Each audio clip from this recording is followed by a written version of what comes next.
इस वक्त एक बड़ी खबर आ रही है, उसका रुख करेंगे। देखिए, ईरान के नेवी चीफ मारे गए हैं, बड़ी जानकारी सामने आ रही है। देखिए, ईरान को एक और झटका, बड़ा दावा किया जा रहा है कि ईरान के नेवी चीफ मारे गए हैं इन हमलों में। बड़ी जानकारी देखिए, ईरान को लेकर एक के बाद एक बड़ी खबरें सामने आ रही हैं कि ईरान के नेवी चीफ मारे गए हैं इस जंग में, और इजराइल के हमले में ईरानी नेवी चीफ के मारे जाने का दावा किया गया है। शहराम ईरानी यूएस के हमले में मारे गए हैं, यह दावा किया जा रहा है और इजराइल की तरफ से यह दावा किया गया है। तो अगर यह दावा सही साबित होता है तो एक और बड़ा झटका ईरान को, क्योंकि साफ नजर आ रहा है कि इन हमलों में इजराइल, अमेरिका ईरान की लीडरशिप को खत्म करना चाहते हैं, चाहे वो पॉलिटिकल हो, चाहे वो रिलीजियस हो, और चाहे वो सैन्य नेतृत्व हो। ये देखिए, बड़ी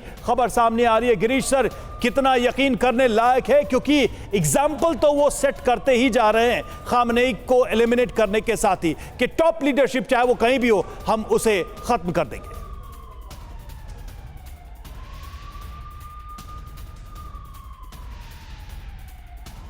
ख़त्म कर दिया है, तो ये बहुत बड़ा झटका है ईरान नेवी के लिए, क्योंकि ईरानियन नेवी जो है वो काफ़ी पोटेंट फोर्स है स्ट्रेट ऑफ हॉर्मूज में न्यूसेंस करने के लिए। और अगर वो नेवी का चीफ मारा जाता है तो ये ईरान की नेवी के लिए बहुत बड़ा झटका है।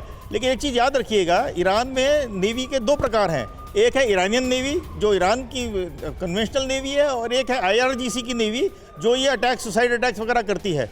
तो अगर IRGC का जो मसला है, जो उनके पास असला है, स्मॉल बोट्स हैं, वो स्ट्रेट ऑफ हॉर्मूज में काफ़ी हंगामा अभी भी मचा सकती हैं। लेकिन सर्टेनली अगर उनका नेवी चीफ की मौत हुई है तो ये ईरान के लिए एक बहुत बड़ा झटका है। बिल्कुल, और ऐसे में बड़े नुकसान की आशंका भी है। लेकिन सर, यहाँ पर जिस तरीके से टारगेट किया जा रहा है, कुलकर्णी सर, जिस तरीके से टारगेट ईरान पर हो रहा है, टॉप लीडरशिप को टारगेट किया जा रहा है, ऐसे में ईरान कब तक टिकने वाला है? क्योंकि पहले खामनेई का एलिमिनेशन की खबर सामने आती है, उसके बाद जितने भी टॉप लीडर्स थे उनको इसी तरीके से मारा गया, और नेवी, जो कि ईरान की ताकत भी कहा जाती है, उनके चीफ को अब मारने की खबर सामने आ रही है। 48 घंटे से ज़्यादा मैं ईरान को नहीं दे सकता, क्योंकि अगर आप 5 या 4 दिन से लगातार अगर आप सोए नहीं हैं, आपको कोई सोने नहीं दे रहा है, आपके डिसीजन मेकिंग में तकलीफ डाल रहा है, तो इस तरह की जो हादसाएँ और घटनाएं हो रही ईरान में लगातार बढ़ती रहेंगी। और जो अभी जो सेक्रेटरी है उनके लाजरानी साहब, वो भी पुराने IRGC के ही हैं। तो ये जो सोच है, ये सोच कि अब हम लड़ेंगे, करता क्या मरता क्या ना करता, जरूर ईरान ने करना है। अब उसका संप्रभुता का सवाल है, उसका अस्तित्व का सवाल है, लेकिन कहीं ना कहीं ईरान को अब सोचना होगा कि अपने ईरान को बर्बाद करना है उसने। संजय भारद्वाज जी, आप क्या मान के चल रहे हैं, कितना समय है और क्या वाकई में ईरान बर्बाद हो जाएगा? क्योंकि ग्राउंड पर जाकर रेजीम चेलना, ऊपर से नीचे तक सिस्टम अपने हिसाब से बनाना, ये तो बड़ा मुश्किल काम है। देखिए, मुझे लगता है कि हम इसको मिसअंडरस्टैंड कर रहे हैं इस पर्सपेक्टिव में कि देखिए, ईरान का जो IRGC है वो सरेंडर के बजाय शहीद होना ज़्यादा पसंद करेगा। देखिए, मिसाइल से युद्ध एक लिमिट तक लड़ा जा सकता है। हो सकता है कुलकर्णी साहब बिल्कुल सही कह रहे हो कि आप 48 घंटे या 68 घंटे, कितने भी घंटे आप चल सकते हैं, लेकिन जो ग्राउंड पे कंटिंजेंट है, ये बात मान के चलिए कि ये दूसरे फॉर्म में आएंगे। फिर गुरिल्ला वॉरफेयर होगा, एकदम आर्टिलरी वॉरफेयर होगा, और उसमें मुझे नहीं लगता कि जितना आसानी से सीरिया बन जाएगा, हम अगला सीरिया बन जाएगा ईरान। बिल्कुल निश्चित रूप से सीरिया बनेगा। और आप मान के चलिए कि जैसे कह रहे हैं कि हम किसको ले आएंगे, साहब रजा पहलवी को ले आएंगे, कितने लोग उनके साथ खड़े होंगे, क्योंकि ये जो पूरा का पूरा ईरान सिंबलाइज कर रहा है वो रिलीजियस आइडियोलॉजी के ऊपर बेस्ड है। और लोग अमेरिका क्या बैठाया हुआ पिट्ठू अब एक्सेप्ट नहीं करेंगे। ये 1950 नहीं है, ये 2026 है, और इस 2026 में चीजें बदल चुकी है। जब अमेरिका फर्स्ट हो सकता है तो ईरान फर्स्ट क्यों नहीं होगा? तो बात को उसको देखिए कि निश्चित रूप से ये जो हम कैलकुलेट कर रहे हैं, इतना आसान काम नहीं है, बड़ा मुश्किल रहेगा।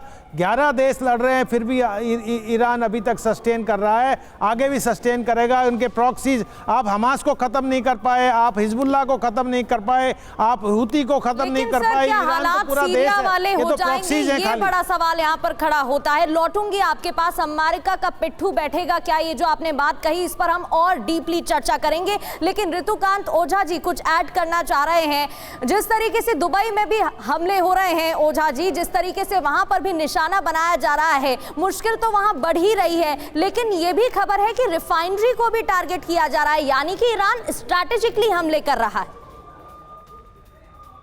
देखिए, मैं एक बार जिससे मैं हाथ खड़ा कर रहा था उस पर मैं पॉइंट पे आता हूं, पहले आपको आंसर कर देता हूं। देखिए, ऐसा है कि ईरान ने अपने आप को थोड़ा सा एक्सपोज भी किया है, क्योंकि वर्ल्ड ओवर एक इमेज बनी थी ईरान की कि उसके पास 5000 बैलिस्टिक मिसाइल्स है। बैलिस्टिक मिसाइल जो होती हैं वो पेलोड के साथ स्पेसिफिक टारगेट पे हिट करती हैं, इसलिए उसको बैलिस्टिक मिसाइल्स बोलते हैं। ईरान इतने सारे मिसाइल्स के बावजूद भी बहुत सारे टारगेट्स हिट नहीं कर पाया। इजराइल में उसने किया है, बट और किसी जगह पे नहीं कर पाया है। मतलब हजारों मिसाइल्स में से शायद 2 या 3 मिसाइल्स ऐसी जहां पे वो कर पाया, बाकी सबको न्यूट्रलाइज कर दिया गया। इसमें एक यूएई का एक बहुत बड़ा इमेज का फायदा ये हुआ है कि अभी तक उसकी इमेज ऐसी थी कि अगर कभी अटैक हुआ तो क्या यूएई अपने आप को प्रोटेक्ट कर पाएगा।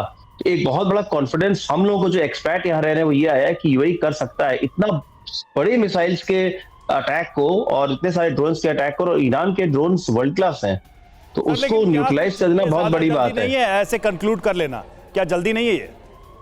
जी, आप ये समझिए कि शुरू के जो वॉर के 36 घंटे होते हैं, यहाँ पे मिलिट्री एक्सपर्ट्स बैठे हैं, आप वो शायद इसको बेहतर समझा पाएंगे, वो बहुत इंपॉर्टेंट होते हैं। अब उनकी लीडरशिप भी समझने की कोशिश करेंगे। जो बात आप कह रहे हैं कि वाकई में ये जो एक इमेज है, ये क्या एक्सचेंज हो गई है ईरान एंड दुबई को लेकर कि वो कितने ताकतवर हैं खुद को बचाने में और हमला करने में।